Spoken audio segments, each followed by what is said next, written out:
does the connection go with Jehovah's Witnesses, Freemasons, the United Nations, and the New World Order?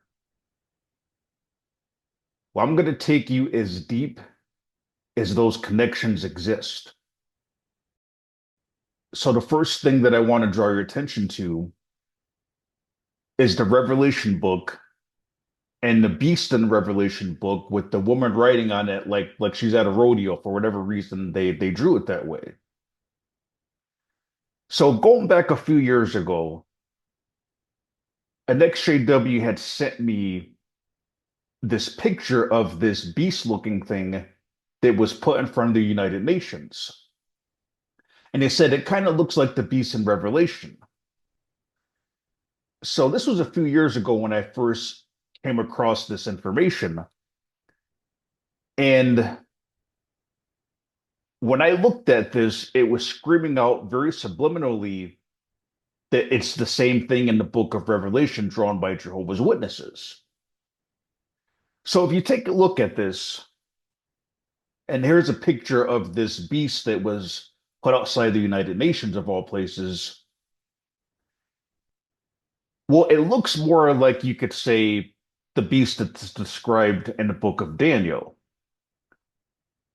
But when it comes to subliminal messages, that when I took a look at this, the first thing that it screamed out to me was the beast in Revelation, which I think there's a connection between those two things anyway. I don't know if it's the same beast.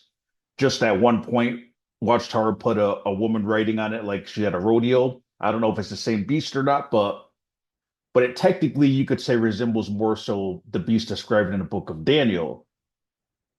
But clearly, I don't think you have to be a rocket scientist to take a look at this and say that it's definitely screaming out very loud end time prophecies of these beasts that are described in the Bible, right? I mean, do you even have to do research to figure out what it is to see that it clearly is connected to the Bible? But anyway, so the reason I'm bringing this out now is because it's tied into the whole web of Jehovah's Witnesses' connection with the New World Order and Freemasons and the and everything, United Nations, Freemasons, New World Order, all of that. But anyway, so in this article, I first want to draw your attention to how the purpose of this article is to discredit the fact that this thing has anything to do with the Bible at all. So I'm not going to read this whole thing. You could read it on your own if you want to find this article and read the entire thing, but I'm just going to focus on just the part how they're discrediting it, that this has anything to do with the Bible. So just notice what I have highlighted, the way that this person who wrote this article is talking. So they say, after they explain that this has nothing to do with the Bible, it says, unless the statue outside the UN is actually a living person who rules a nation, trying to tie it to Daniel 7 is more than a stretch. It's just nonsensical. Now, the reason I thought that was interesting, the way that that's worded, is that doesn't that sound like Watchtower? Right? I mean, think about it. Doesn't Watchtower, when they're trying to just brainwash people to tell them what to think, that's how they talk? Because notice how it says that unless the statue outside the UN is actually a living person who rules a nation, trying to tie to Daniel is more than a stretch. Like they have a way of talking where they don't give you time to think. They lay out their argument and then they tell you, well, trying to do this is trying to tie it to Daniel is a stretch. But I just wanted to point that out there that's it sounds like the same guy that writes Watchtower that's discrediting this. But anyway, so now I want to go down because first they're discrediting it that has anything to do with the book of Daniel.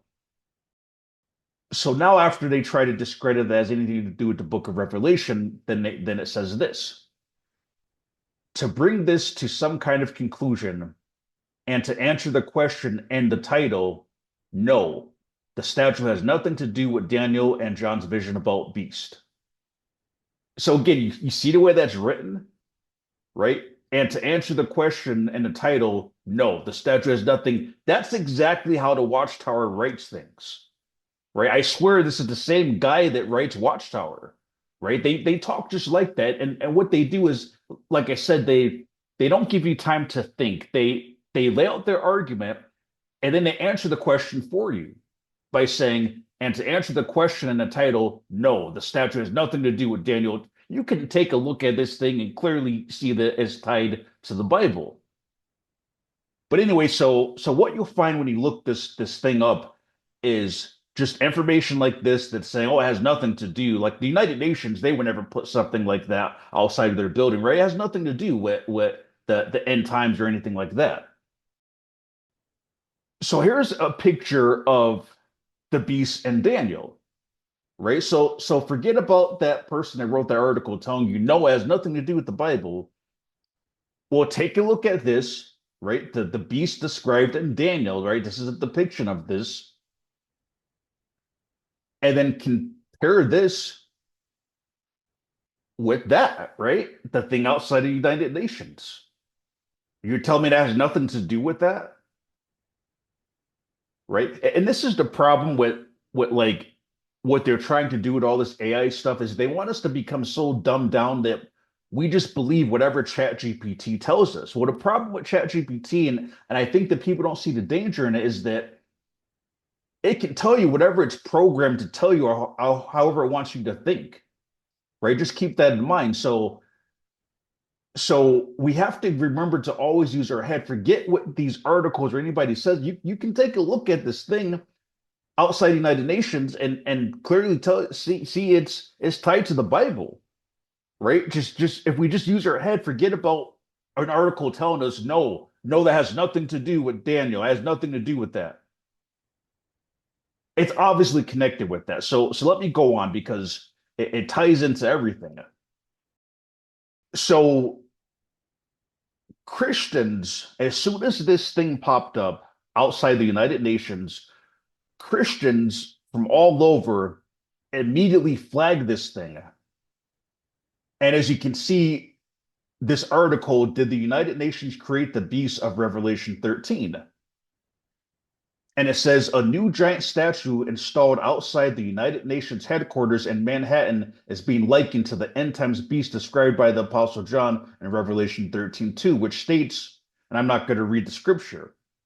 So Christians right away was like, this looks like the beast in Revelation. So again, even though that to me it looks more like the beast described in Daniel, when it comes to subliminal messages, they're programmed to put images in your head. So when I seen this thing, the first thing I thought was the beast in Revelation. Subliminally, that's what I got out of it. And here's another clip of an article where it says a beast statue that some Christians found biblically concerning was located outside the UN Visitors Plaza. Now, as it says, Christians found it concerning. Damn right they found it concerning because can you explain why the United Nations would put that in front of their building? Right? That's very concerning why they would do that, right? I mean, what what is the United Nations supposed to be that they would put that outside their building? So yes, it was very concerning to Christians when this was spotted outside the United Nations. But here's where it gets really interesting. So this article, it actually quotes from the United Nations Twitter page or X page, as it's called now. And the United Nations, on their official X Twitter account, they decided to comment on this beast, right? So this is directly from the United Nations. So this is what the United Nations has to say about it. They said a guardian for international, right? And listen to this, peace and security, right? A guardian of international peace and security sits on the visitors plaza outside UN headquarters. The Guardian is a fusion of a jaguar and eagle and donated by the government of Mexico, right? So peace and security. So this is where it gets interesting because all the other Christians who knew right away there was something biblical about this, and then the mainstream media gaslit them to say, no, it has nothing to do with Daniel. It has nothing to do with any of that stuff, right? It's nonsensical. So some Christians, I don't know if some of them bought that. I don't think they did, to be honest. But what's interesting is that to the average Christian that flagged this statue, and then the mainstream media gaslighting them and telling them it has nothing to do with the Bible, the term peace and security is secret language for Jehovah's Witnesses, right? We know how many times did they say when they're, peace and security, right? And I think they might have even said the United Nations was going to bring peace and security, right? Let me know in the comments if I got that correct, but I thought that the teaching was, well, I knew they said when they say peace and security, then that any minute sudden destruction, right? The ends are going to come when they're crying peace and security. And it's interesting because it's only, I think, in the Jehovah's Witness fake New World Order Bible does it say peace and security, right? So that phrase peace and security is only, I believe, in the New World Translation. But the other part of that is that, and again, let me know in the comments if I'm correct about this, but I thought that they used to teach us that it would be the United Nations that is going to bring this false peace and security. So while every other Christian wouldn't know that, when the United Nations puts that Jehovah's Witness phrase, peace and security, that we know has been taught to us as being directly connected to the end times, then how the hell they're going to say that this has nothing to do with the Bible? You see what I'm saying? Like the peace and security, it gives it away. And that's a special connection to Jehovah's Witnesses. So for them to give an answer like that, to say it has to do with peace and security, to me that shows that Watchtower is in bed with these people, right? And this is how the Watchtower can give the Jehovah's Witnesses these fake prophecies of peace and security if they already have connections with the UN and they already know that that's part of their New World Order plan to make this cry of peace and security. But if you're still not convinced, so in a recent Jehovah's Witness article, because I always thought that Revelation Beast with the woman like she's at a rodeo writing this thing, I thought that was just old Jehovah's Witness literature. Like I didn't realize that they were still drawing new depictions of that same weird beast with the woman writing it like she's at a rodeo. So if you go to this article, this is the Watchtower May 2022.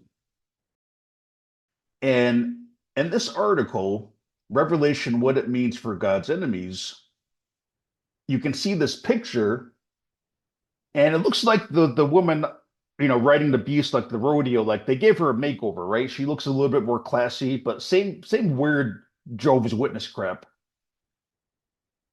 But notice what it says next to the Revelation beast with the woman riding on it like she's at a rodeo. The scarlet colored wild beast. It is being ridden by a prostitute, Babylon the Great. The beast is described as the eighth king. At first, the prostitute controls the wild beast, but later she is destroyed by it. The prostitute represents the world empire of false religion. Now, get this part, right? The beast today, right? Notice it says today, right? So they're not talking about like thousands of years ago. The beast today represents the United Nations, which promotes the interests of the worldwide political system. And as they're saying that, they're showing a picture of the beast and it says the United Nations in the beast, right? This is 2022. Jehovah's Witnesses put this picture out and saying that it represents the United Nations. So now, again, take a look at the screen and well, at this point, I already know those of you who watch my channel, you're very intelligent, and obviously, there's no question about it that there's a connection between the United Nations and Jehovah's Witnesses, and this is like it's. I mean, come on, the same thing you're looking at on the right-hand screen, on the right side of the screen. Watchtower drew the same thing and put the United Nations in it. And what does it represent? Peace and security. So again, most other Christians that were flagged by the statute, they're not aware of the little secret language of peace and security. Now, this is where it gets, more and more sounds like Watchtower at this point. So notice this article. Sculpture Christians likened to end times beasts no longer on display at the UN. Right? So more gaslighting. So notice what I have highlighted and red at the bottom. It says this. Spokesman for the Secretary General explained, however, that the display was temporary and was removed as scheduled. So talk about gaslighting, right? So let me just break this down. After so many Christians worldwide started to freak out and want to know why would the United Nations put this outside their building, and everybody knew it had to do with the Bible, even though they tried to gaslight and say, oh no, it has nothing to do with the Bible. After this whole thing happened and all these people are freaking out about it, now they remove it and they claim, oh, it was just temporary. Really, it was a temporary statue.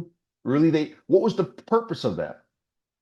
Right? Like, what do you mean it was temporary? So here's the thing: was it like Satan's birthday? Was it Satan's birthday in New York City? Right? So Satan came to New York City for his birthday, and then what? They brought it in just for Satan's birthday, just for the weekend, and then they removed it as scheduled. Like, what do you mean it was temporary? Right? And doesn't that sound like something Watchtower would say to its members? Right? Something like that. Like, oh, it wasn't permanent. It was just a temp statue, right?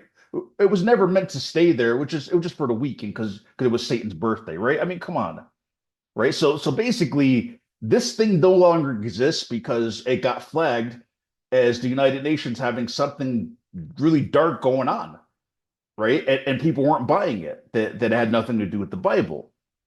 But when it says they removed it, I mean, doesn't that sound like Watchtower too? Like, right? I mean, doesn't that bring you back to like Charles Taze Russell's grave?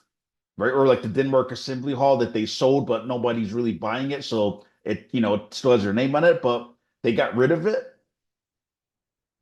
So now let me really start to get into the deep darkness of the connection between Jehovah's Witnesses, Freemasons, United Nations, and New World Order.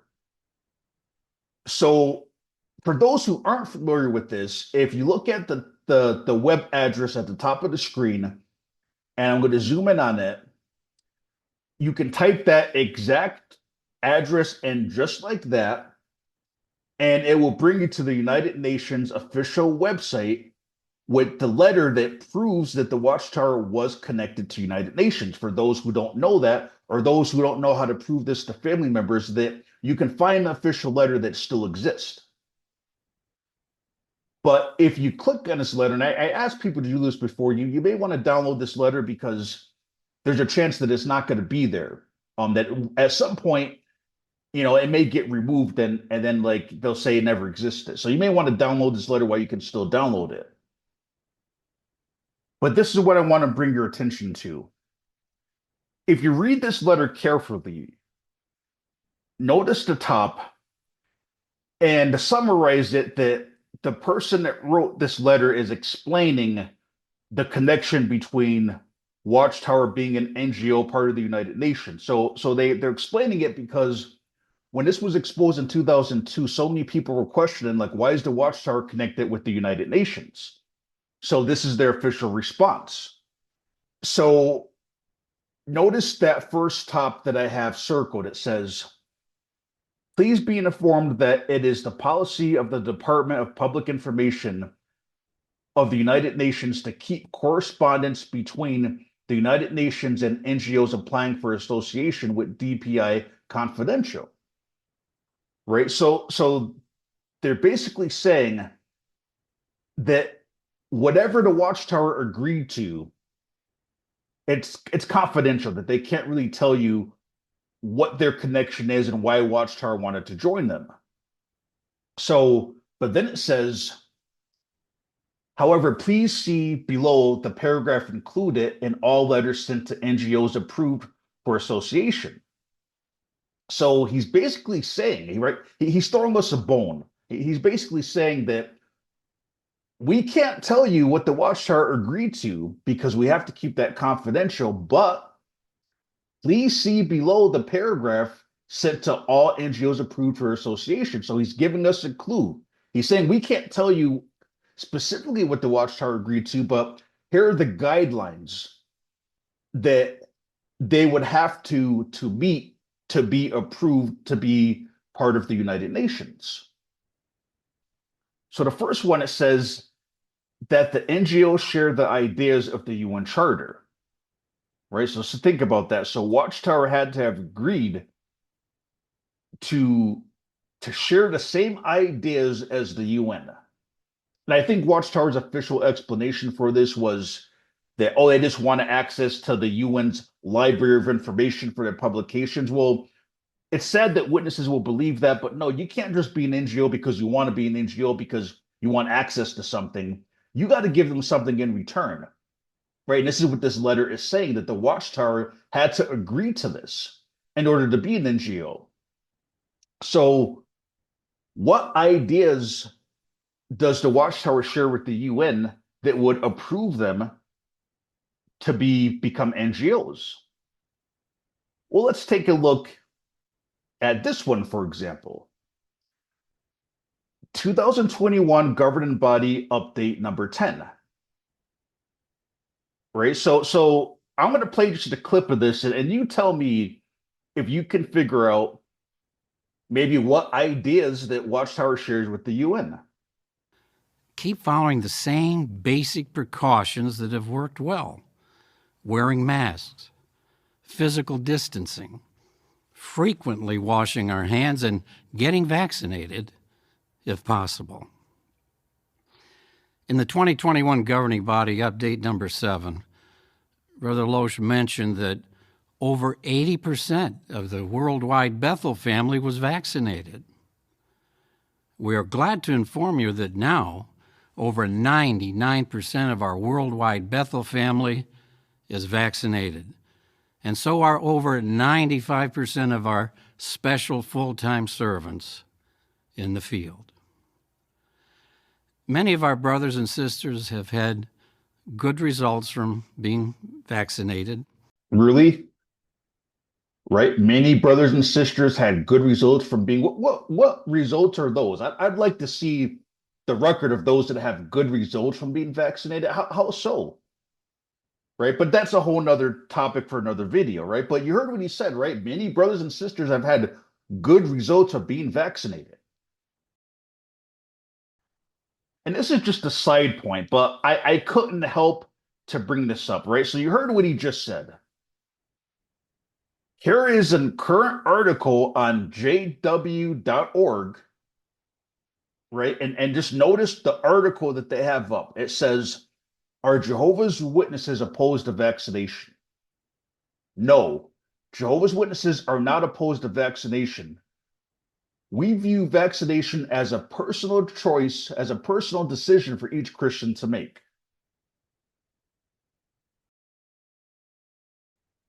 Now, I'm sorry. I do know that Jehovah's Witnesses that are in are brainwashed. And I don't like when I feel like I'm talking to Jehovah's Witnesses like they're stupid. I don't like to do that. But there's a certain level of stupidity that you have to be on, that you still believe these people are speaking for God, right? Are you not upset? I mean, think about this, right? So you heard the clip I just played. We all know how the governing body pushed the vaccine, right? We all know that. Now they're going to gaslight you and put an article up for the public to say we view vaccination as a personal choice for each Christian to make. Really? How do you have two contradicting things that are still on your website? One of these has to go, right? If they're now going to try to pretend that that never happened, the way that they pushed the vaccine, then shouldn't they delete this stuff with these government body updates? Like, is somebody at Watchtower not doing their job? Like, did somebody in the damage control department forget that if they're going to now gaslight everybody and pretend that they oh, it's a personal choice, did they forget to take this stuff off their website? You know what it reminds me of? It reminds me of like 1975, right? Same sort of thing, right? After nothing happened in 1975, what did they do? They gaslight it and say, oh, just some brothers, right? We never said that. It was that's what they're this is what's going to happen with the vaccine, right? You all they have to do now is just delete all that vaccine stuff they pushed, and it's going to be another 1975. Look, I mean, it's right on their website, right? We view vaccination as a personal choice, but I'm sorry, I didn't mean to sidetrack, but I couldn't help to bring that up. Like, if you're a Jehovah's Witness, I'm just asking, at what point of these flat out liars do you finally wake up and realize that these are not people speaking from God? But anyway, going back to the NGO letter, you see, the reason I bring this up is because this is an example of they share the same ideas with the UN Charter, right? So they push the vaccine just like some of these government organizations did, like the United Nations, right? So this is check number one of things that the Watchtower agreed to do when they joined the United Nations, is they have to share the same ideas. So now let's take a look at the next one. It says, have demonstrated interest in the United Nations issues and a proven ability to reach large or specialized audiences, such as educators. Right? So think about that. For them to join the United Nations, this is one of their criteria, right? They have to be able to demonstrate to say, hey, we have a proven ability to reach large or specialized audiences. Well, we already know Jehovah's Witnesses, they're good at that, right? When they used to do the big international conventions, they have demonstrated to the UN that when pushing the UN's agenda, that they can reach large and specialized audiences. And now let's take a look at the last one. Have the commit have the commitment and means to conduct effective information programs about UN activities by publishing newsletters, bulletins, and pamphlets, organizing conferences, seminars. All right, so just think about what that's saying. Information programs, right, about UN activities. So that's the key. UN activities. So publishing newsletters, bulletins, pamphlets. Watchtower is probably the number one organization that that's your whole ministry. Nothing but tracts. What they're saying, pamphlets are tracts, right? Jehovah's Witnesses call them tracts, booklets, right? Watchtower and Awakes publishing newsletters. But here's the key. What are these things supposed to be about? UN activities, right? Or another way to say it would be sharing ideas of the UN. So and again, this is what Watchtower agreed to. So this is not just me speculating on this. This is what they agreed to.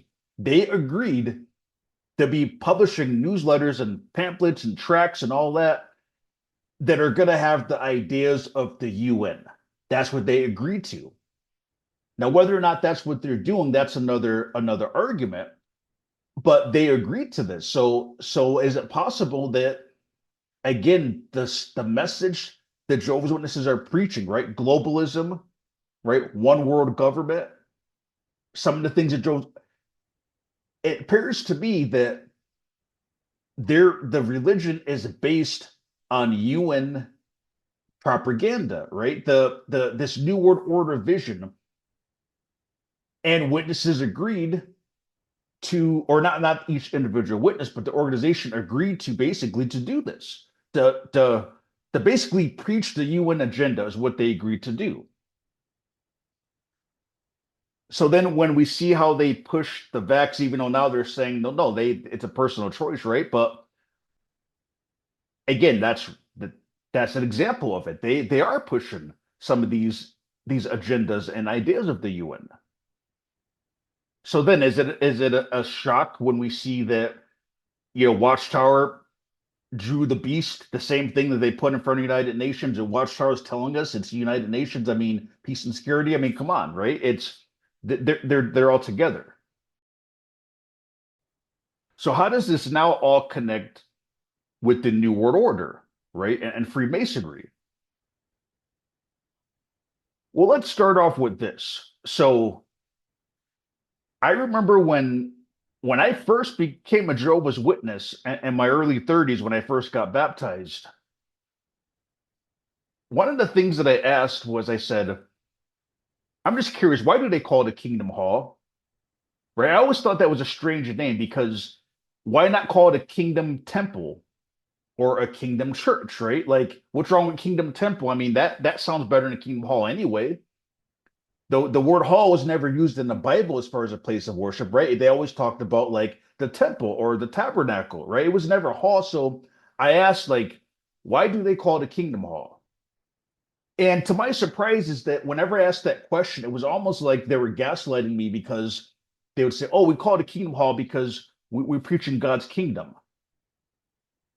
But you see, that's not what I was asking. I was asking about the hall part. I'm not asking about the kingdom part. I can figure out, right? One plus one equals two. I can figure out that when they say kingdom, they're referencing like God's kingdom, right? I know I'm asking about the hall part, but every time I ask this question, why they call it a kingdom hall, they would just focus on God's kingdom. Nobody can tell me why they call it a hall, right? And when they claim to be like true worship and only worshipers of God on earth, isn't that kind of a weak name for the only true religion on earth that's serving God? Like, wouldn't it be more fitting to call a kingdom temple or kingdom tabernacle, right? Or some word that was used in the Bible. So I never got a straight answer on why they call it a hall.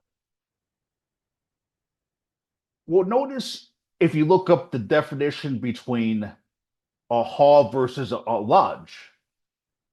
So so it says, and I want to make it clear too, I don't trust AI over review because I've seen it. It can be programmed to just tell you what it wants you to think. So this is not always accurate, but I'm just giving you like a general start to do your own research on this. So what this says is that a hall is a large building or room for assemblies, public gatherings, or as the main part of a manor or university.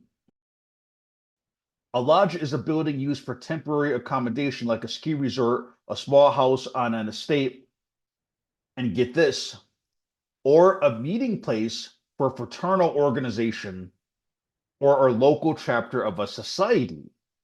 Right? Remember they used to call it the society, right? Witnesses used to say, "Oh, the society."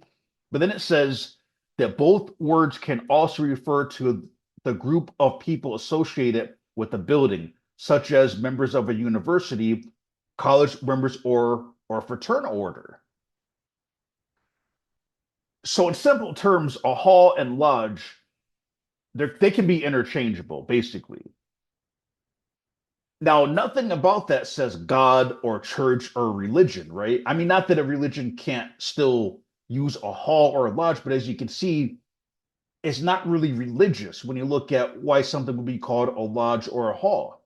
But they're two words that are interchangeable. So here is a picture of a kingdom hall without windows. Now, a lot of kingdom halls, especially the older ones, did not have windows. And even when they would buy a kingdom hall, like maybe use a property that was already built and they bought the building, they would then block the windows out, right? Like they would literally do that. So some kingdom halls you can see where there used to be windows and they purposely block the windows out. So a lot of these older kingdom halls, they were either built specifically with no windows, or if the building already had windows, they would purposely cover the windows up, which is kind of a weird thing to do. And here's a picture of a typical Masonic lodge. No windows. And just like the Kingdom Halls, when you had buildings that were perhaps already built and then the Masons bought the buildings, they would sometimes cover over the windows on purpose. They would block the windows out, right? So the no windows thing is a thing with Masonic lodges as well. Now, this is a picture on Google Earth that I took, and the whole span of time I was in an organization, I attended 3 different Kingdom Halls, and this is one of them.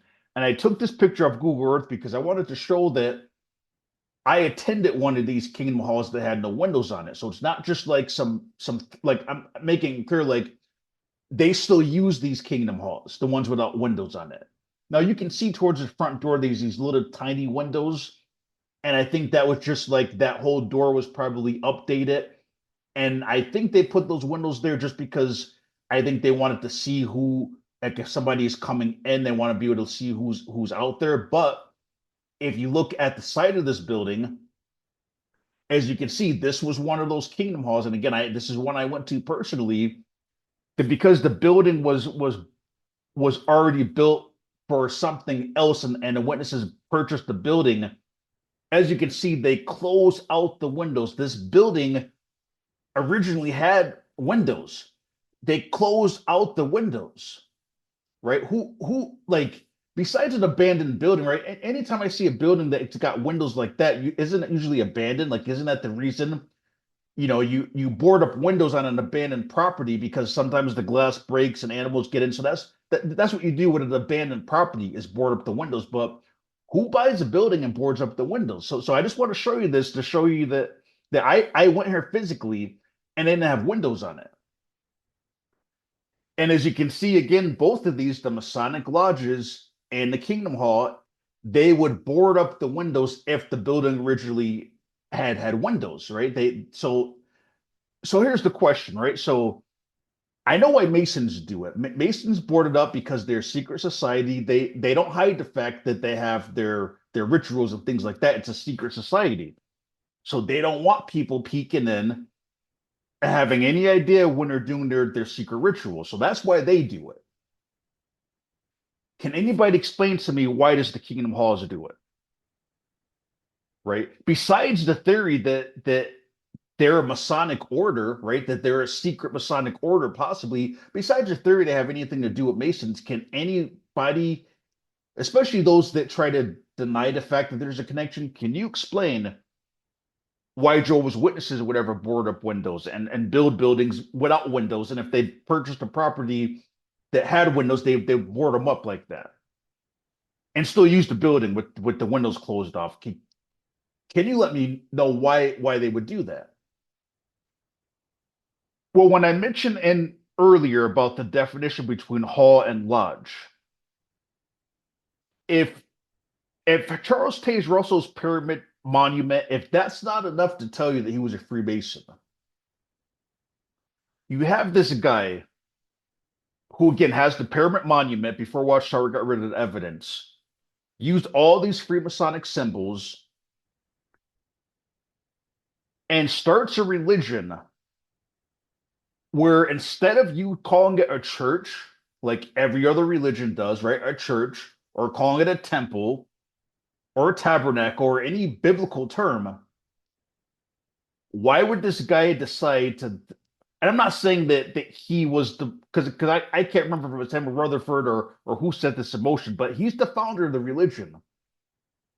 So whether it was him or the people that came after him, the point that I'm getting at is why would Watchtower decide to call their building a hall, a word that's interchangeable with lodge, and not call it something religious?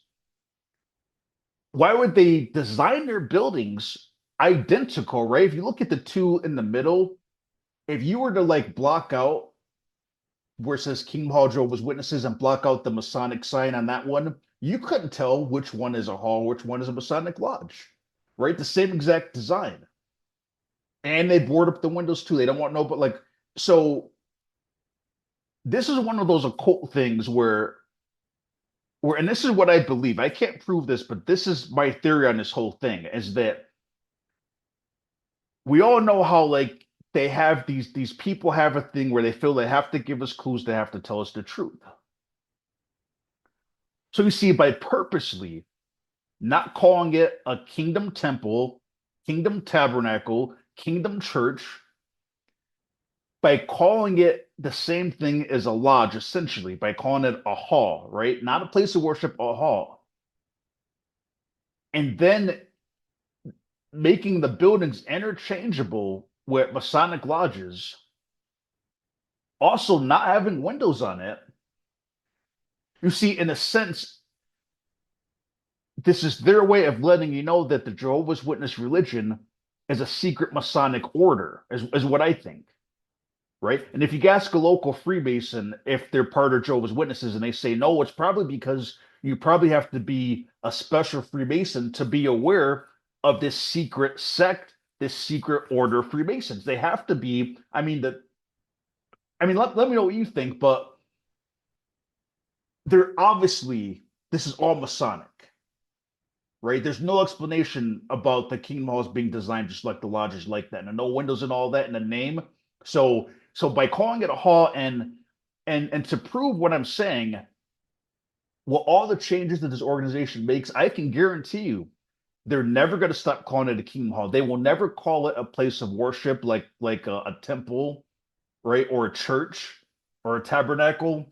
They will never call it those names because the way these occult people think is they have to lay out these clues for you. So they will always call it a Kingdom Hall. And they will never get rid of the Kingdom Halls that don't have windows. Some of them they might, but as I showed you, the one that I went to physically, that was a very, very old building that probably should have been torn down, but they keep it alive because they will always keep the ones without windows because it's a symbolism. Now, with that being said, so I'll be honest. So I have no problem admitting when I'm wrong or when I'm not sure about something. So throughout my channel, when I showed things like the Denmark Assembly Hall, I've I've I've crossed like the Illuminati with the Freemasons, and I said they're all evil and all this stuff.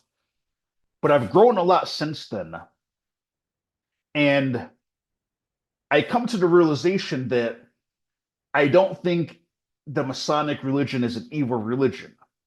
I do think that some of them are evil, but I think that, and I'll get into this a little bit deeper, but I'm not saying that all Freemasons are connected with this stuff the Watchtower is doing. So, for example, let me just explain to you what I think is going on because now the question is okay, the Jehovah's Witnesses are clearly some sort of secret Masonic order that most Masons don't know that there's a connection. But when it comes to okay, are Freemasons evil? Are they New World Order? Are they part of all of that? Are they evil? So now I want to get into to answer this question once and for all: are they good guys or bad guys? So this is a very popular video. It's called "Ex-Master Mason, Ex-Police Officer Victor Ramos Exposes Freemason Secrets." And I've seen this video on other platforms besides YouTube. So it's a video that's been circulating through a lot of different platforms. So for those who have not seen this video, well, this guy, he says he's an ex-master mason and he talks about some straight satanic stuff. So if you listen to what this guy has to say, then that answers your question that they're evil, right? And isn't it interesting that this video has nothing to do with me and he's got the Baphomet? How many times did I come across the Baphomet breaking down Watchtower and Killed and Sophia, right? So just interesting that he's using the same stuff that I come across breaking down Jehovah's Witnesses. But anyway, so if you listen to him, they're definitely evil, right? And then another person is this person named Kathy O'Brien, which the fact they're calling her conspiracy theorist means that everything she's saying is true, in my book. But Kathy O'Brien is another one who, if you listen to her personal story, she says that she got sex trafficked and her uncle's Blue Masonic Lodge. Right. So, and again, when I listen to her talk, I think she's telling the truth when she says that, it was through her uncle's Masonic Lodge that she was child trafficked. And same thing with this ex-Mason. When I watched this video, I believe he's telling the truth. I don't think he's just making this stuff up. right? In reality, if he got on, you know, social media and completely made all this stuff up, they would probably come after him, right? So he'd be in more trouble by lying about it than just exposing the secrets, right? So I don't think he's lying about it, and I don't think Kathy O'Brien is lying about what she said either. But let me tell you a personal story that I had with a Freemason. So, and this happened to me earlier this year, like in March. I met this other truck driver who I was working on an assignment with, and we were both unloading the same truck.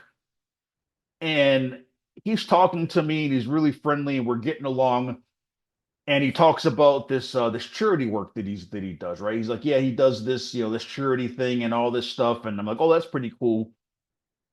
So then he shows me a picture of his charity work, and he says, oh yeah, here's a picture of the last project that I worked on. And he's sitting in this chair with all of his Freemasonic gear, right? The 32 emblems and the hat. He had a whole Freemason uniform. So that was his way of telling me what type of charity work he does. So I'm like, oh, okay, you're a Freemason. So we're talking, and he actually tries to recruit me, right? This is a true story. This happened just this, I think it was in March of this year. So anyway, we're talking, and he ends up inviting me to this dinner where he's like, yeah, why don't you just come to this dinner, check it out, meet some of these people. And I know, and I already know the routine. So to be a Freemason, somebody has to recommend you, and it's a kind of a process.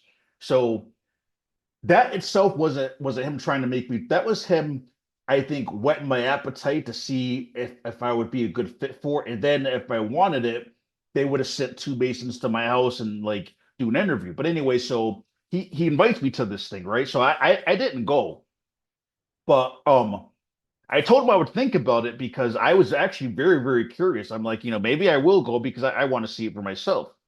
So anyway, so when he invited me, I asked him straight up. I said, well, here's my thing. I said, there's a lot of conspiracy stuff out there that connects the Freemasons with the Illuminati and all this stuff. And then I told him about what I do exposing Jehovah's Witnesses. And I'm like, Jehovah's Witnesses are connected to Freemasons and all this stuff. So anyway, according to him, and I believe what he said 100%. He said there's no connection whatsoever between them and Jehovah's Witnesses. And he said that Jehovah's Witnesses could have just stolen their symbols. And, sometimes there's groups that just take their symbols anyway, but they're not really Freemasons. So, and he made it very clear, like, no, they're not the Illuminati and all this stuff. And I believe what he said, right? I believe what he said 100%. I don't think he was lying about anything he was saying.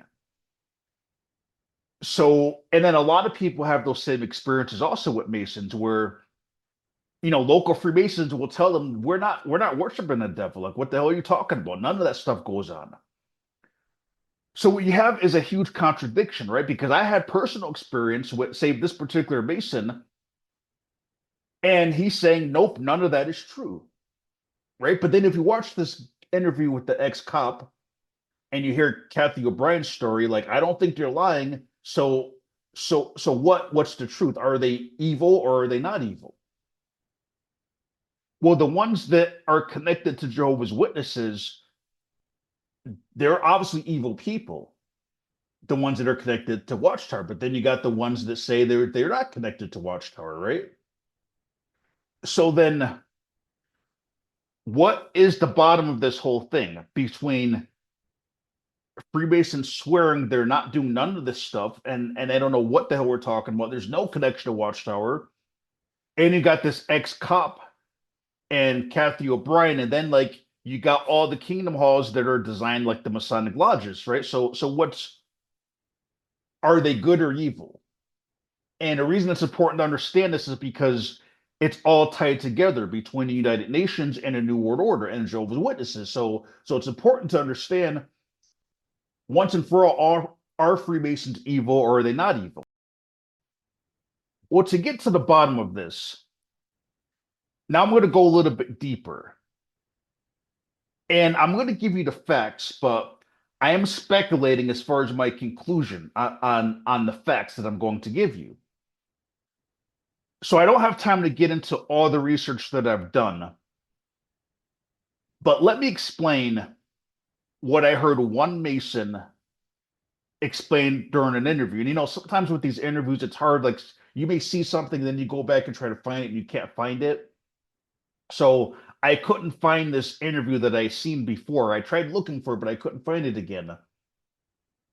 But this Freemason that was being interviewed, what he said is that the Freemason religion is based on the Book of Enoch. Now, again, I'm just telling you what this Mason said. I'm not saying that they're all going to say the same thing, but what he said is that the foundation of the Masonic religion is based on the Book of Enoch, and that they claim to have the secrets of the fallen angels described in the Book of Enoch. And for those who aren't aware of the Book of Enoch, it's the story of the fallen angels in detail. It's a Genesis account, but it ties into like the part with the fallen angels and Enoch.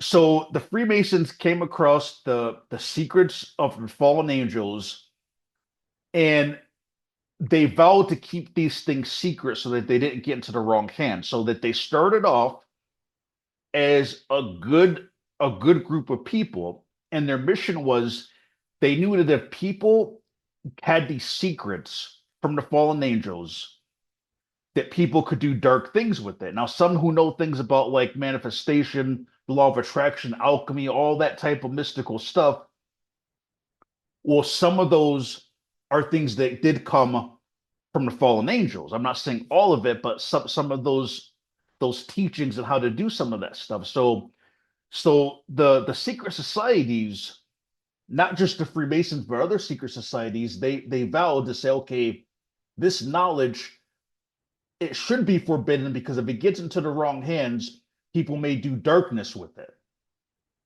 Which is what it seems like when you see that the elites, do all this dark stuff and controlling people and how does a group of elites rule the whole world, right? Stuff like that. Well, that's what the secret societies are worried about is if they got their hands on this knowledge, then bad things can happen. So anyway, so they had the secrets from the fallen angels, and they were a secret society, and they study these things and learn how to use them. But their mission was to use these things to keep order to the world, so that the world will not get out of control.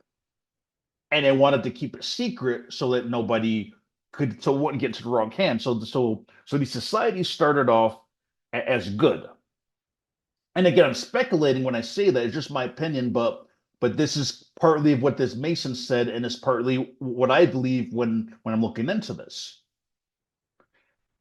And here's just information on it, so you can see that like there is a connection. This says Enoch, a biblical figure shrouded in mystery, has captivated the minds of theologians, scholars, and even secret societies like the Freemasons. So again, they claim that they have those secrets from the fallen angels, or at least some Masons do. Now, to go along with the Freemasons being good guys, is that Freemasons are responsible for, say, the U.S. Constitution. And even though that this AI information is, again, I don't trust this AI overview, but I'm just showing you this to give you general start to do your own research. But this says the U.S. Constitution was not written by Masons alone. But basically, the people that wrote the Constitution, they were basically all Freemasons. An ex-Freemason who I spoke to in person had said that like their organization is set up that if the government becomes too tyrannical, they're set up to take it over and keep the rights back into to the citizens' hand. What would go along with them being involved in the Constitution. So this goes in line with the general idea of what Masons were founded on. They were good, right? And that's why they're responsible for the Constitution and the rights that we have in America. And then going back to say the secrets from the fallen angels, they vowed to keep those things secret so they wouldn't get into the wrong hands. Now, in the video that I did titled, What Was Found in Caleb's Room Part 3, Why Didn't They Tell Us About Jehovah's Name? So I'm not going to get into everything I said in that video, but what I brought out in that video is that, and this is a screenshot from that video, is the part where it says highlighted, it says that Jehovah is, of all the significant words of Freemasonry, and by far the most important. So I brought out in that video, like, why didn't the organization tell us that Freemasons also use the word Jehovah? And I just found that interesting. Like, you mean to tell me this whole time we thought we were people for Jehovah's name, and we're the only ones that use that name, and Freemasons, they've been using the name Jehovah longer than Jehovah's Witnesses. So I brought that out in that video, that it was kind of strange to me to find out that, Masons, they value the name Jehovah. They use that. That's a special word to them. And they didn't tell us that out in the ministry, so we can maybe preach to Freemasons. And this idea, so two of my subscribers had commented on this same thing. So in that video, a comment from Sonia says, I was a JW for 24 years. I happened to visit a Freemason museum, and there on the wall the Tetragrammaton. I wondered about that. I thought only we JWs knew God's name.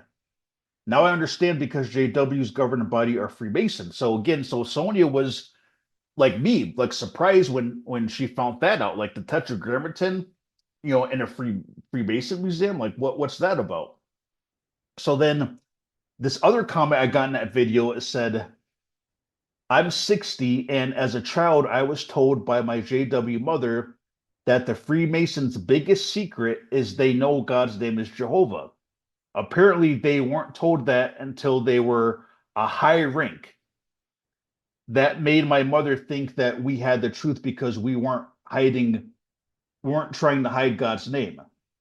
I'm pretty sure most JWs back in the 60s and 70s knew about the Freemasons. So I wasn't around during that generation, so I can't verify what she's saying about that. But as she's saying that she was told that, like, only really high degree Freemasons know the special name Jehovah.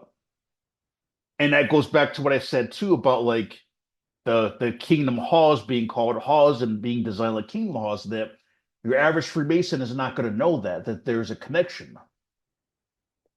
So when Christine says how, you have to be only a higher rank, well, what rank do you think Charles Taze Russell was, right? For them to build that Paramount Monument and give him something like that, he'd have to be pretty high up and pretty secret and special in the organization for them to do that, right? So another connection we see between Freemasons and Jehovah's Witnesses is that they also value the name Jehovah, and it's something special to them, and it's a secret word for them. Now, to go even deeper, so going back to, say, the book of Enoch, and certain Freemasons claiming that they hold the secrets from the fallen angels, which is that's their secret knowledge that they claim to have. So now let's go to the Dead Sea Scrolls.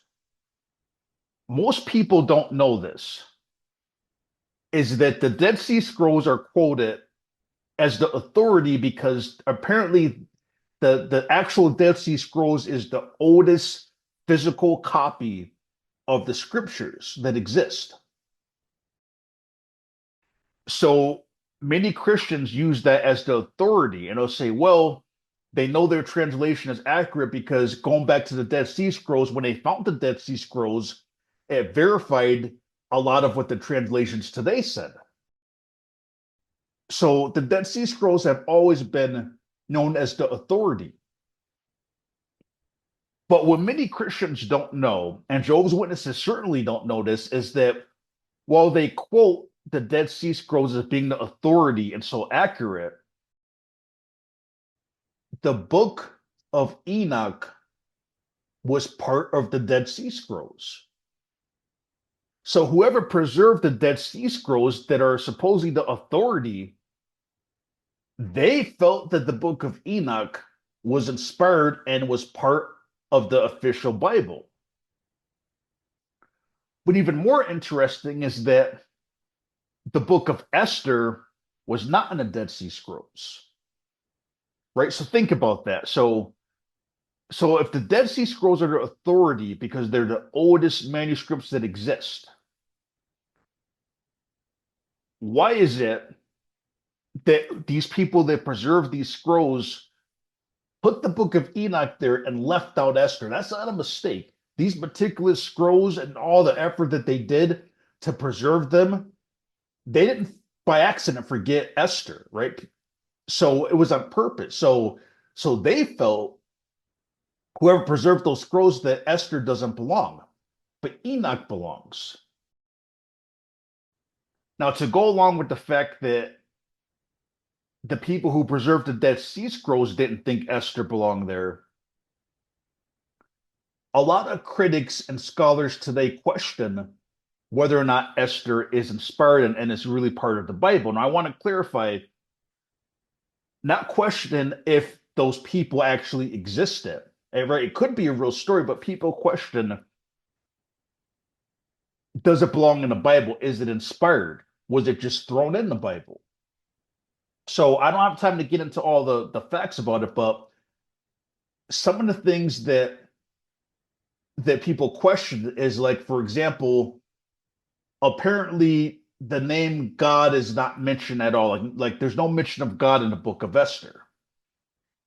And Jehovah's Witnesses, of course, don't know that because Jehovah's Witnesses just threw the name Jehovah in the book of Esther that doesn't actually belong there. So witnesses have no idea that the book of Esther never mentioned anything about God. So that's one reason why people question, does it belong in the Bible? Now, another reason that they question it is because the characters in the book of Esther are not mentioned by any other Bible. I mean, I'm sorry, they're not mentioned by any other book, any other Bible writer, any other Bible character, right? Jesus makes no reference to Esther or Mordecai or any of those people. Nobody does. However, Enoch is mentioned in other parts of the Bible. In fact, the whole book of Enoch is the story of the Genesis account and the fallen angels and the flood and Enoch. So Enoch clearly does have a place in the Bible. But nowhere with all the other Bible books is there any connection or reference that shows that Esther belongs in the Bible. Now, I'm not here to debate with Christians on whether or not the book of Esther is inspired and it should be part of the Bible. But going back to the Dead Sea Scrolls, whoever preserved the Dead Sea Scrolls, they felt that Esther didn't belong in it. And many Christians that quote the Dead Sea Scrolls as authority don't either know that or don't tell you that according to the Dead Sea Scrolls, Enoch is canon and Esther is not. They don't tell you that.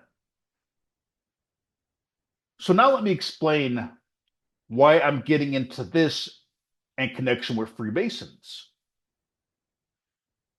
Is it possible that Esther was swapped out with Enoch? Is it possible that somebody wanted to keep the book of Enoch secret and they replaced it with Esther to dumb us down?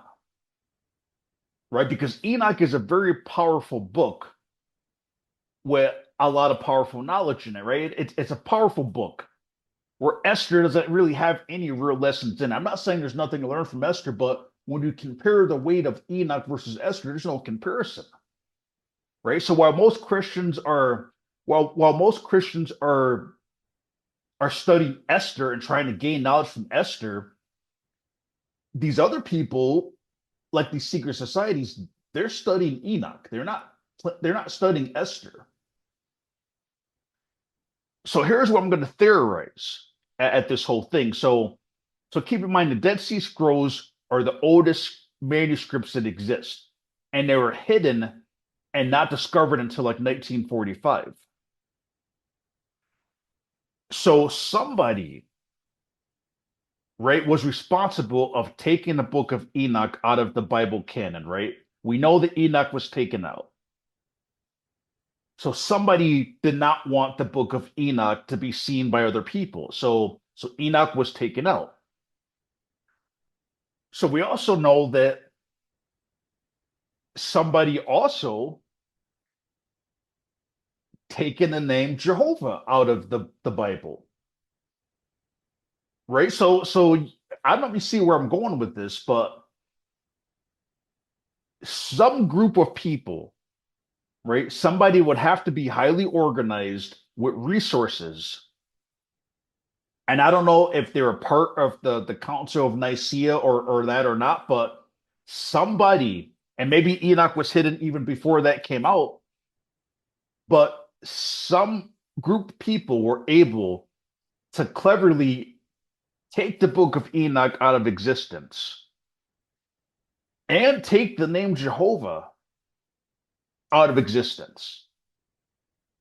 And when the Bible canon was created by the Council of Nicaea, they might not even be aware of the book of Enoch, right? Or the name Jehovah. I don't know when they got a hold of it and they made up the Bible canon. I don't even know if they knew about the book of Enoch. Maybe they did, but I don't know. But the fact is that somebody did not want the book of Enoch to be seen by other people. Somebody also didn't want the name Jehovah to be known. So they pulled it off, right? The Bible did not have the name Jehovah and it didn't have the book of Enoch. However, whoever those people were that had a motive to do that, and I'm going to just make up a year just to give an example, right? So don't fact check me on this year. I'm just going to make this up. Let's just say it was in let's just say it was in a year, I don't know, 1400 that somebody cleverly took the book of Enoch and hid it and took the name Jehovah out and hid it, right? So they could have taken it out and thought, okay, nobody's ever going to know about the book of Enoch. Nobody knows about the name Jehovah. And they could have thought they got away with it. However, in 1945, when the Dead Sea Scrolls were found, these scrolls date back like 2,000 years, right? So whoever thought that they hid the book of Enoch and hid the name Jehovah, they didn't know that someone had already preserved that and hid it somewhere to be later discovered in 1945. So now when the Dead Sea Scrolls come out, hey, what does it reveal? Well, it reveals that the book of Enoch is part of the canon. And it also revealed that the name Jehovah does belong in the Old Testament. So if you see what I'm getting at, what group of people would have a motive of doing that and could pull it off? Now, I'm not saying that Freemasonry started as old as when the book of Enoch could have been hidden. But remember, for example, we have this symbol right here, which is the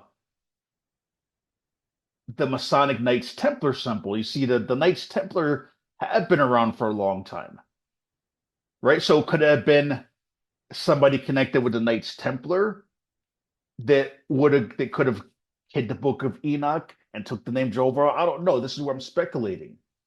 But could the Knights Templar had passed that on, and could it be that there is a connection between the group of people that hid the name Jehovah and hid the book of Enoch? So I wonder, was it a straight swap? Did they take out Enoch and gave us Esther to dumb us down? Because there's other scholars too that say Esther doesn't even belong there, but Enoch does. So how this relates to why I'm bringing this up is that going back to the connection between Jehovah's Witnesses and Freemasons, both of these organizations value the name Jehovah and treat it as something special, right? So that's one thing. Second, the book of Enoch, supposedly the Freemasons claim to have that secret knowledge from the fallen angels, which they vow to keep secret. So could it be that they have some connection with hiding the book of Enoch because it's their sacred book, right? Their sacred secrets, And could it be that they also took the name Jehovah out because, again, that's one of the special words in Freemasonry? It's like a secret word, the name Jehovah. And then if there's a connection with Jehovah's Witnesses, which obviously there is a connection with Jehovah's Witnesses, they would be the only obscure group that would use this name that's supposedly sacred that no one else is supposed to know about, but Freemasons. They're the only other group that has a special meaning to the name Jehovah. Now, I don't know. This is again where I'm speculating on this stuff. But going back to say the Kingdom Hall being called a hall and the no windows and all that stuff, to me, clearly the Jehovah's Witness religion, what I believe, it is a Masonic order, a secret Masonic order, is what I think it is. And I think only special Freemasons are going to know about this. And I don't think when some say, well, maybe Jehovah's Witnesses are just copying their stuff, you can't copy their buildings and take their symbols and do all that stuff without them having a problem with it, right? So the fact that Charles Taze Russell was allowed to set up a religion and use all this Masonic stuff until this day, they still got Kingdom Halls with no windows. You see, they wouldn't be allowed to do that without Freemasons approaching them unless they got permission to do so, right? So somewhere within the Freemasonic organization, somebody has given Watchtower permission to do all of this stuff. And I would say it's not a matter of permission. It was a matter of the fact that the Jehovah's Witness religion probably is a secret Masonic order. And calling it a Kingdom Hall, those are the type of clues that they have to leave behind on what the organization is really about. And some who have tried to say, oh, well, it was just Charles Taze Russell. With Freemason was popular back then, so it was just and Charles Taze Russell's time or Rutherford's time. Well, when you take a look at the Denmark Assembly Hall, I mean, this was in the 90s, right? So this thing was built many decades after Russell and all that stuff, right? This was in the 90s, and the Denmark Assembly Hall, for them to build a structure like that, they can think that's like a crop circle, right? You can only see it from above. That's way more extravagant than anything Russell did with Freemason symbols, right? Russell's pyramid is nothing compared to this, right? So you can't try to say that, oh, that was just like in the past, that Freemason stuff. No, this is very current, and they still call it a Kingdom Hall, right? So it's ongoing. This organization has had Freemason roots since the very beginning. Now, to answer the question, going back to like, okay, so then are the Masons satanic? You had that ex-police officer that said all that stuff he said, Kathy O'Brien. Then I've talked to Masons personally, so this is my overall take on if we're dealing with evil or not. And I'm going to speculate too what my overall take on this is that I believe, and I'll change my mind if somebody has evidence for me to consider, but at this point, what I believe is that the Masons are responsible for founding America. Like they created the Constitution. They were to protect the Constitution. And I think that whatever secrets that they hold, like say from the fallen angels, they vowed to protect it. So I think you're dealing with an organization that started off as something good. And I think there is still a lot of good in our organization. I think that what you're dealing with is that within this organization of Freemasons, you have the dark ones that are going to use their connections to do dark stuff with. And I don't think they're all connected. This would explain why the Freemason I talked to, that was pretty high up, said they have nothing to do with Jehovah's Witnesses, right? They're all not going to be on board with the stuff Jehovah's Witnesses are doing. They're not all going to know. And even some high degree Freemasons also, I don't think, know. I think you're dealing with good and evil. And that would also make the checkerboard fitting, which is one of their symbols, the checkerboard of good and evil. And another way to explain this is sort of like when you look at, like, say, political parties. There's people in the Democrat Party who are really good people. And then there's people who are flat out evil in a Democrat Party. So how do you have good and evil in the same Democratic Party? Well, this is what I think you're dealing with the Freemasons. I don't think overall they're an evil religion. I think that you're dealing with some of them and certain lodges that are doing their own thing. I don't think that they're all in cahoots with each other. And that would also explain this darkness with Jehovah's Witnesses, because whatever Freemason branch or chapter that they're associated with is obviously something extremely evil, extremely evil. But are all Masons doing stuff like the perverted images and things like that in the JW books? No, no, they're not all into that. So that's just what I think. Let me know what you think, but that's what I think you're dealing with. You're dealing with good and evil. And I also don't think, like, when you factor in the fact that Masons were responsible for the Constitution, that goes against the New World Order, right? That's complete conflict. People having rights, the Bill of Rights and all that, it doesn't, it contradicts the New World Order system. So how do you have a group of Masons that are responsible for, say, American rights and Second Amendment rights and things like that, but also down with this New World Order stuff? You see, there's a clear conflict.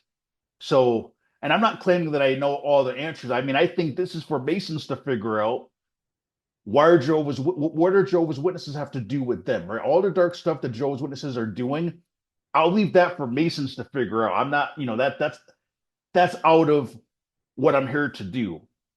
But I'm here to show that there is obviously a clear connection, and the dark evil part of what some Masons are doing are connected to Watchtower.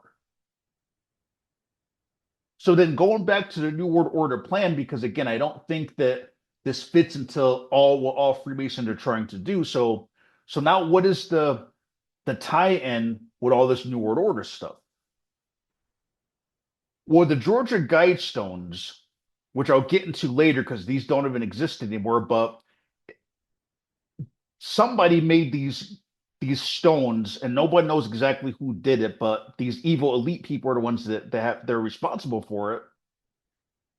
Part of their plan of their New World Order system was, it says, and it's like the Ten Commandments of evil is what it is. But this first, I would say, commandment, it says, man, maintain humanity under 500 million. So, and this goes into what, like, the pandemic and some of the stuff that I said in that video titled Powerful Realization of Governing Body Pushing Vax. I touched on this a little bit with the depopulation thing, but this is where that depopulation thing comes from.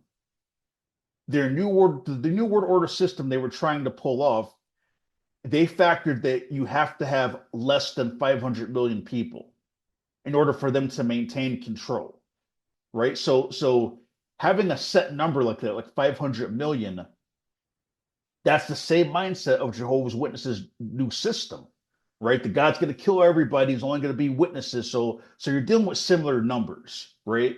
Now, even though witnesses claim to be 8 million, they would probably want to be at 500 million, right? Because they're trying to grow. They're just not doing very well. So that's part of the New World Order system is the population control, right? Under 500 million. Now at Denver Airport, that was also built by Freemasons, and they have a placard showing it, like they built Denver Airport. So in the video I did titled Watchtower Conspiracy Expert Weighs In, I showed how Denver Airport, which again was built by Freemasons, has these big, like, paintings. And to the untrained eye, if you look at these two on a screen, you probably couldn't even tell which one is Jehovah's Witness literature, which one is not, because they're depicting the same thing. So the one at the top is this big painting that was at Denver Airport, and it's depicting the same thing that witnesses depict and their new system, right? So the New World Order depiction at the top at Denver Airport matches the new system illustration of Jehovah's Witnesses. I mean, they even got the same type of tiger, right?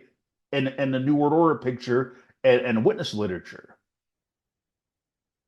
And then this one, again, the top one is New World Order, Denver Airport, and Jehovah's Witness at the bottom. I mean, you got the child in the same position, right? Depicting the war and suffering and will suffering ever end, right? Same thing, same artist, basically almost.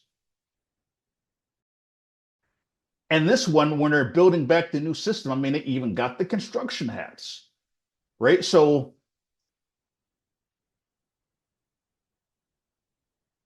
again, going back to say, remember the UN letter, how the Jehovah's Witnesses agreed to push, right, the ideas of the UN. So why does Denver Airport have these same depictions, these New World Order depictions, and that match their new system? And then in that same video, I showed how Stanley Theater has all this Masonic Illuminati stuff that matches this bottom picture. Now, this bottom picture is from a leaked video of some sort of weird party, and it's pretty creepy if you watch the original video. But in this video, it's got I'm just showing the similarities between the way this is set up and Stanley Theater. But just another connection between Jehovah's Witnesses and the same group of people.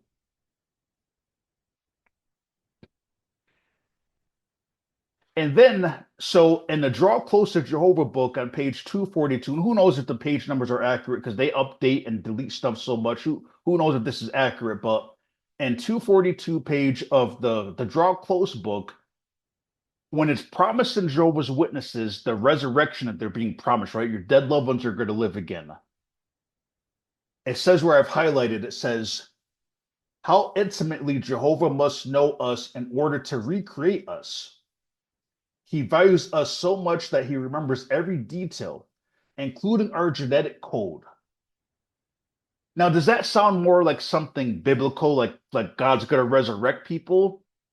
Or does that sound like cloning, right? That he's going to recreate us? Why not just say resurrect us?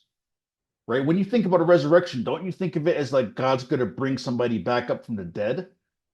A recreation, that's not a resurrection. That's what it says. You're recreating something. That's not bringing something back to life, or it's not bringing a person back to life. You're recreating it. And then it says, he remembers every detail, including our genetic code. Again, that sounds like cloning, right? If God, when the Bible talks about how Jesus resurrected Lazarus, do you think about that as he recreated Lazarus? Like Lazarus is dead, so he's going to recreate.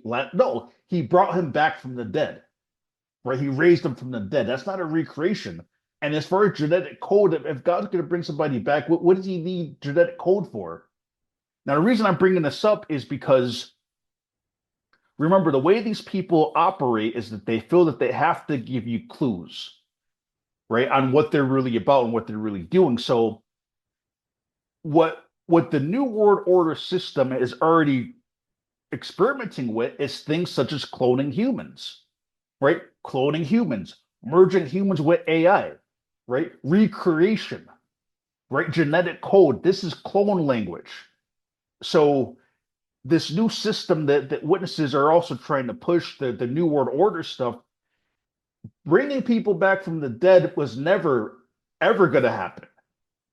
And this is their way of telling witnesses, we're really not talking about your dead loved one being resurrected. What we're talking about is cloning. We're talking about a recreation, right? That he remembers their genetic code, right? So they can recreate you.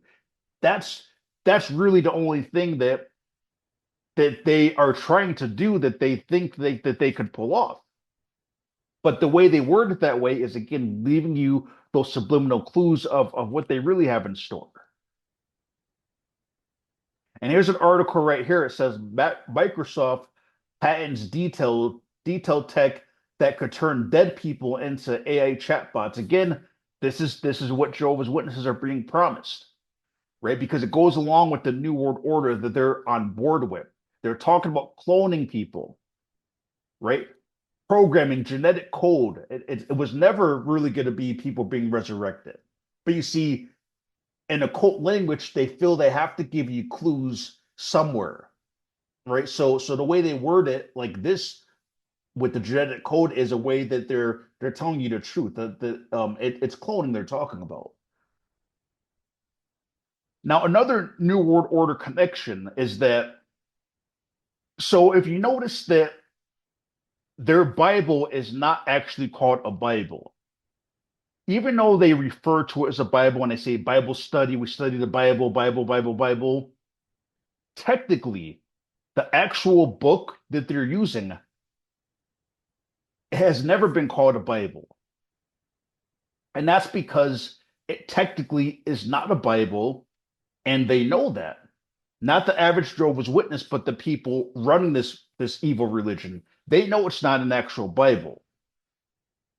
So my friend Samantha did a video on this subject saying how it's not an actual Bible.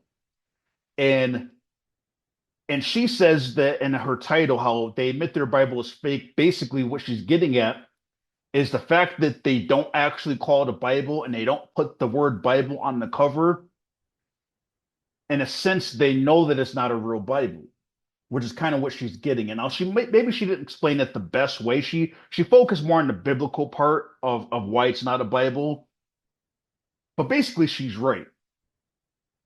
So for whatever reason, like the Kim and Mikey channel felt a need to do an entire video to attack her and make her look stupid, right? So I think he starts his video off by claiming like he would never call anybody out, but in honesty, that's just gaslighting because it's very clear who he was talking about, right? Even though he technically didn't say her name, it was very clear he was making her look stupid or trying to make her look stupid. So he's trying to say that she's wrong and it's still a Bible. But the reality is that she's actually right when she says that it's not a Bible. And apparently it's over Kim and Mikey's head, right? So let me explain to you how not only is this not an actual Bible, but the people running Watchtower, they agree that it's not a Bible. They know that it's not. And I'll explain to you what I mean by this. Now, just to give a really kind of silly illustration, but it makes sense, is that there is a point where if you're just making stuff up, if you're just adding random stuff that's not in the Bible that completely changes the meaning of it, there is a point where it's no longer a translation. It is not a Bible translation. It is not a Bible, right? Because you see, when you're translating something, what you're basically doing is you're just taking it from one language and you're translating it to another language that where it can be understood, right? That's what a translation is. So let me just give you this stupid little example, right? So let's say that I came out with a Bible translation and I made the book of Genesis about the Sega Genesis video game system, right? So the whole book of Genesis and the Quinn translation is based on the Sega Genesis system, right? So if I did that, right, could you honestly say that's a Bible, right? If I'm talking about Sega Genesis with the whole book of Genesis, I'm talking about Sega Genesis 16-bit system, right? Or what about if every time the Bible mentioned Michael the Archangel, I put in Michael Jackson Moonwalker, right? So I'm talking about Michael Jackson Moonwalker everywhere that it said Michael the Archangel. You see what I'm saying? So as stupid as this may sound, the point that I'm getting at is that there is a point where if you are just making stuff up, you cannot call it a Bible if you're just making stuff up, period. So an example of this in a New World Translation. So when I was leaving this organization and my ex-wife was trying to reason with me with brainwashing, she quoted this scripture to me and it says, by his mouth the apostate brings his neighbor to ruin. And this is in the book of Proverbs. It's Proverbs 11:9. So when she read that scripture, the first thing I thought of, by his mouth the apostate brings his neighbor. I never heard a scripture like that. So right away I was flagged and like, did they just make that up? Right? So If you look this up, the word apostate is not even in the Bible. Right now, most witnesses don't know that because this is an example of the New World Translation just making stuff up. You see, by changing certain words deliberately, you can change the whole entire meaning, right? So if you look up this scripture, Proverbs 11:9, in any other translation, it says nothing about an apostate. So, but this is an example of Jehovah's Witnesses or Watchtower deliberately not translating it, but they're just making things up. They make things up. They add certain words that are not translated, is not translation, and it completely distorts the meaning of everything. So now my ex-wife is using a scripture to me about apostates, and it doesn't exist, right? The book of Proverbs doesn't say anything about apostates. Witnesses just they make things up. So when you have an entire Bible that's full of them purposely not translating things and making things up, it's no longer a Bible any more than if I wrote a Bible and I'm talking about Sega Genesis and Michael Jackson Moonwalker, right? It's not a Bible when you're just making stuff up. You can't say it's a Bible translation. And this is why Jehovah's Witnesses can only use their Bible in their ministry because it's designed to change the meaning of everything to validate their false beliefs.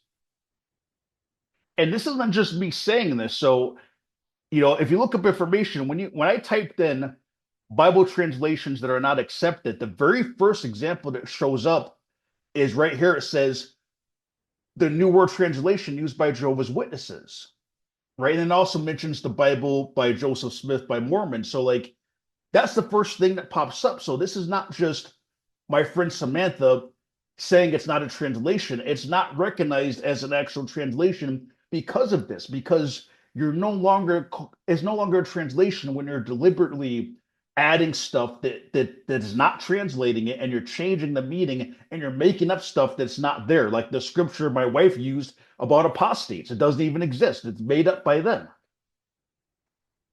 And then if you go on this site, it's BibleHub.com. And what's interesting about BibleHub.com is it has all these lists of Bibles, and it's a non-biased site. It's a site where you can compare different Bible translations.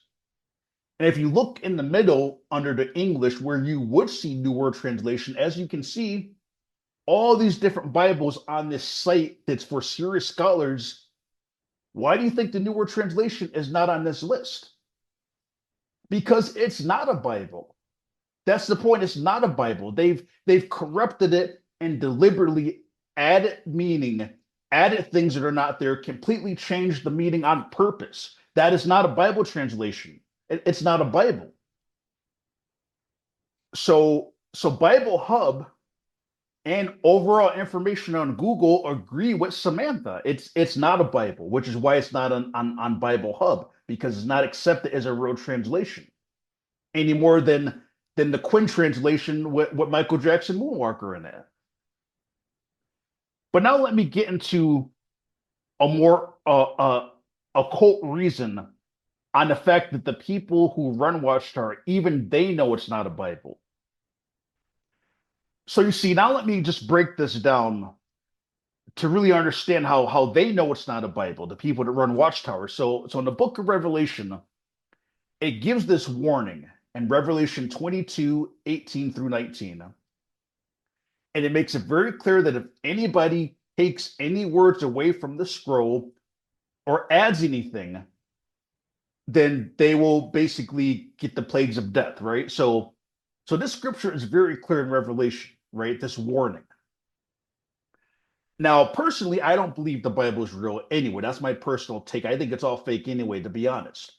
But the way these occult people operate is that there's certain laws that they have to follow. And this is why they essentially have to tell us the truth in movies and things like that. They follow certain laws.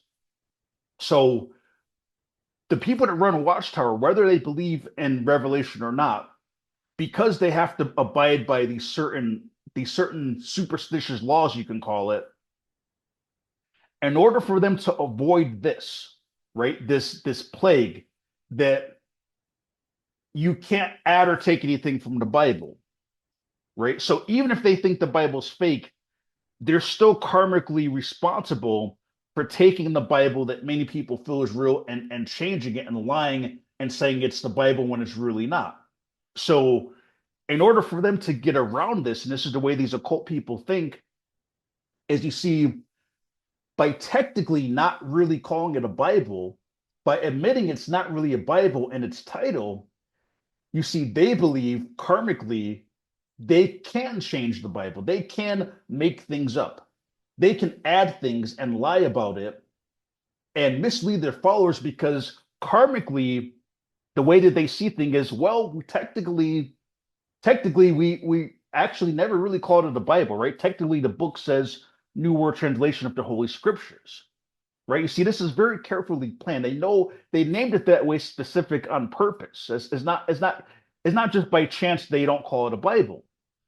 So if you go to the jw.org website, you can see this for yourself. So if you go to Bibles and look at all the Bibles they have on their website, so they made it a point to put a King James version, an American Standard version, a Living Bible version, and an Emphasized Bible. So this is published on jw.org. This is their website.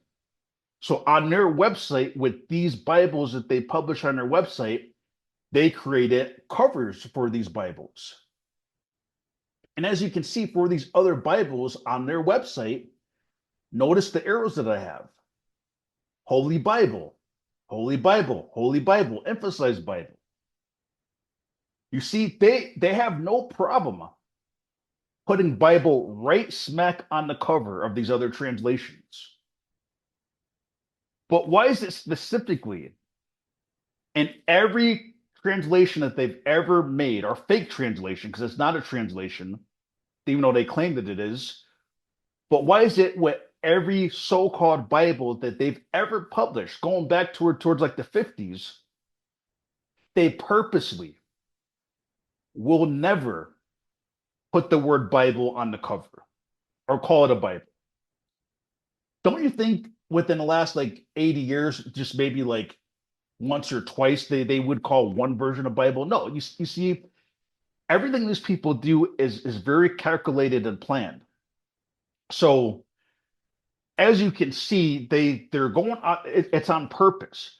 They will never call it a Bible for that reason, because that's how they understand it. They understand, well, technically, if we don't claim it's an actual Bible officially by the actual book, by the book that they actually publish, if they purposely do not put the word Bible there, technically, the way they think karmically, they can mess around with it all that they want, because you know what? It's technically not a Bible. They never said it was a Bible. It's the New World Translation of the Holy Scriptures, right? That's deliberate.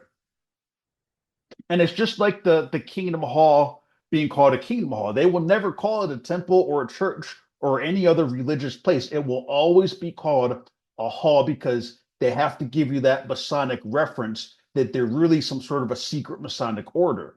They have to do that, right? And I can say that with confidence. They're never going to start calling it a Kingdom Church, because it's the way that they operate. They have to give you these clues.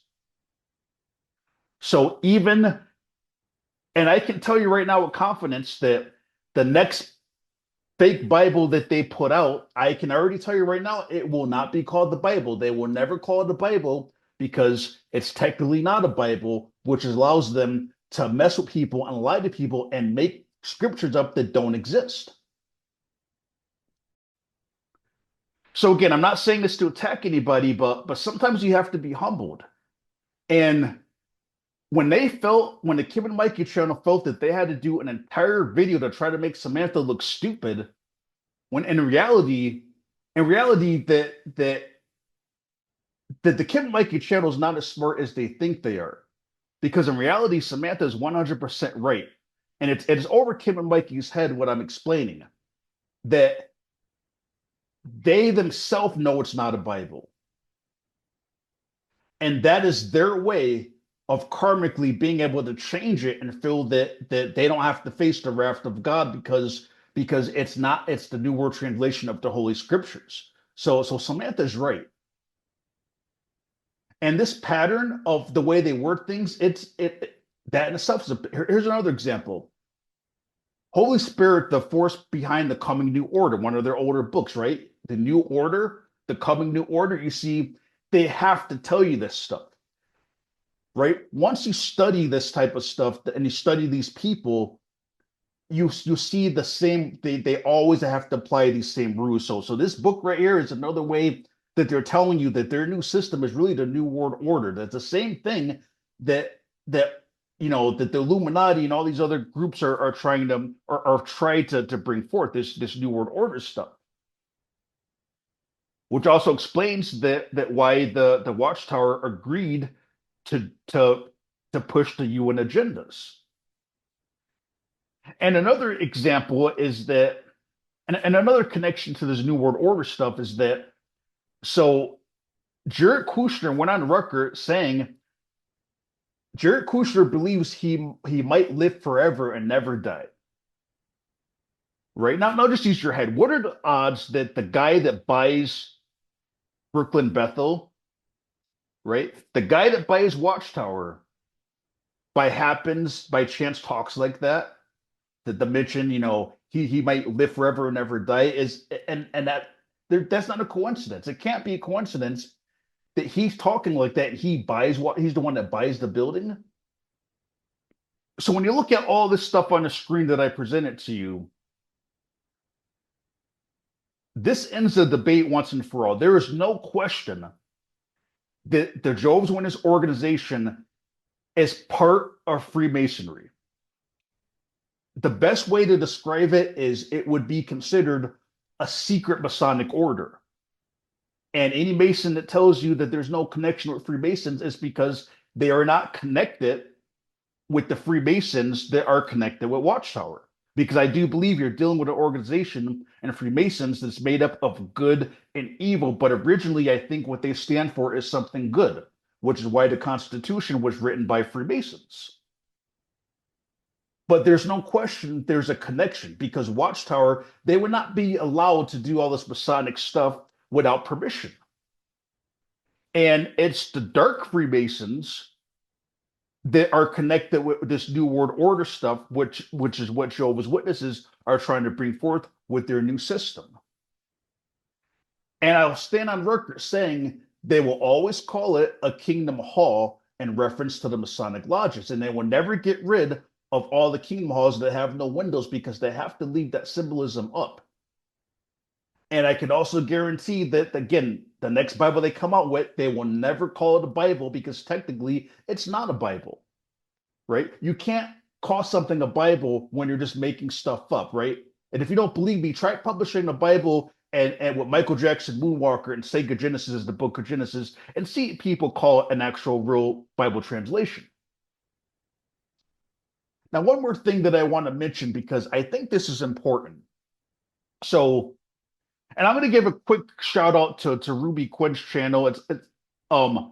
She's one of the XJWs that I value a lot, and I want to I want to mention something that I've heard some of her followers say on her channel that I disagree with, and I think it's important to break this down. And not only have I heard some of her followers mention it, but some of my followers have mentioned it too.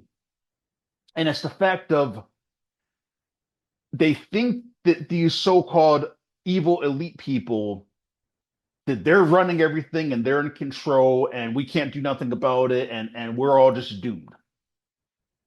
That is just an illusion that they want you to think so that you just give up. So I want to explain this because it ties into with the fall of Jehovah's Witnesses that we're now seeing. So this is what I want to explain. So for those that don't know, the Georgia Guidestones that had that New World Order commandments about, depopulate people, they're destroyed, right? There was some sort of a weird explosion that destroyed them, right? So some say, oh, it was an arsonist, but some say that like there's one surveillance video that shows like a lightning bolt. So maybe God struck them and destroyed them directly. I don't know. That might sound far-fetched, but the bottom line is that these Guidestones got destroyed. they no longer exist anymore. And then another thing that was interesting is so I went to Denver Airport in person, not for this reason, but I went to Denver Airport and I decided while I was there, I said, you know what? I want to see these pictures for myself. So, and this was back in like 2023 when I went there. So I walked around the whole Denver airport and I couldn't find these pictures. So I actually asked customer service. I went up there and I said, yeah, I'm looking for those big murals of those big pictures with with all the people in it. And I swear, this is what the person said, the person at the desk who I asked. This is exactly how she responded. The first thing she said was, nobody's allowed to see them. And I looked at her like, what? And then she changed her answer and she said, oh, they moved because of renovation. Like they're not in the building anymore. But her first response was nobody's allowed to see them, which was a very weird response. But then she said, oh yeah, the building's being renovated, so they got moved to another location. And I thought that's weird. Right? Every other picture in the place was there. These were the only ones missing, right? That's kind of strange. So anyway, when I looked it up, because I'm like, what does she mean that they've been moved? So apparently they've disappeared, right? So and notice this article. So I want to give a shout out to whoever wrote this article because I guarantee you they seen my video. And when I say they seen my videos, because my first video called Jehovah's Witnesses Are the New World Order, I know they seen my video because I am the first person on the internet to make the connection between those pictures being New World Order, New System Jehovah's Witnesses. I knew that was a New World Order stuff because they align with the new system of Jehovah's Witnesses. But anyway, so this article says, where are the New World Order murals that used to be at Denver Airport? So the excuse they said is, oh, because of construction, we moved them. Right? When I was in 2023, right? They're still under construction. And again, when I walked around Denver Airport, those were the only pictures missing. So why are the pictures no longer there? And then I mentioned this at the beginning of the video. So apparently it was just Satan's birthday why they put that Revelation beast outside the United Nations, right? It was just temporary, right? It wasn't meant to, Satan was just coming down to New York for the weekend and they got rid of it, right? Really? So again, same thing, right? Sculpture Christians likened to end times beast is no longer on display. Do you see the pattern?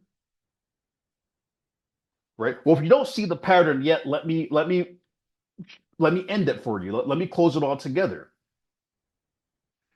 Here's an article about the pyramid at Russell's grave being removed.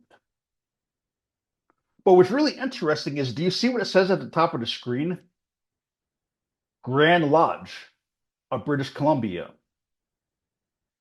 Can anybody explain why a Masonic website would cover Charles Taze Russell being removed? Right now, I just want to put that out there to XJW channels and try to claim there's no conspiracy or connection with Freemasons and Jehovah's Witnesses, because I find it very odd that a Masonic website, a Grand Lodge website, would even cover this story. Right now, I'm not even going to spell it out for you because obviously, if they're going to cover something like this, well, it obviously means what, right? Which I'm not even going to say it. But the reason I want to show you this is because, well, people sometimes make comments like, oh, the elite and the New World Order and all this stuff. This New World Order system has already failed. We won. The good guys won. It's not happening. Right? That's why the Georgia Guidestones are gone. They're destroyed. We're not having that. Maintain the population. No, that's not happening. Right? And the United Nations boasting and putting that right outside their building, thinking nobody's going to question it, and that's their way of putting the truth in plain sight. No, why do you think they removed it? Because we're not having that. And the New World Order pictures at Denver Airport that are mysteriously gone now. What, you see what I'm saying? This is defeat. These things are not in existence anymore. It's not in our reality. It's a different timeline. It's not happening. They lost. The New World Order is rejected, right? And look at Brother Morris in the middle, right? As I quote him saying, our worldwide Bethel family is vaccinated. Really, look how proud he is that the worldwide Bethel family is vaccinated. I feel sorry for the worldwide Bethel family that they're all vaccinated, but why do you think now the website now has an article saying we believe vaccine is a personal choice? Why? Because they've lost. This new world system, the new world order, it's defeated. It's gone.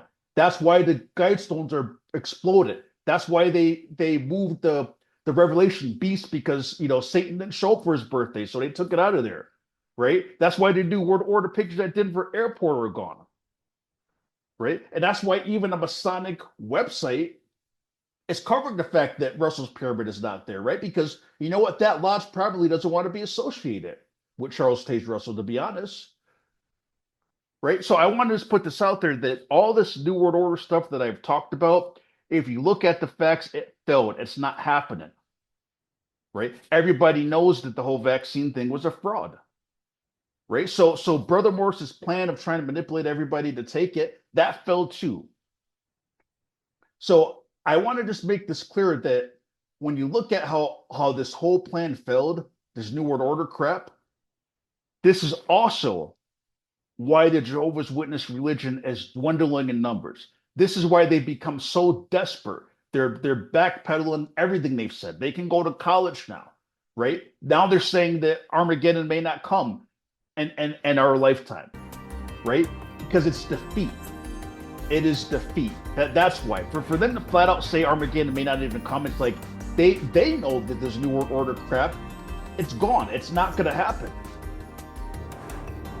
So this is video 2 of 4 out of my featured videos for the season. So there's 2 more powerful videos that will be coming very shortly, and the last one is really going to shock you.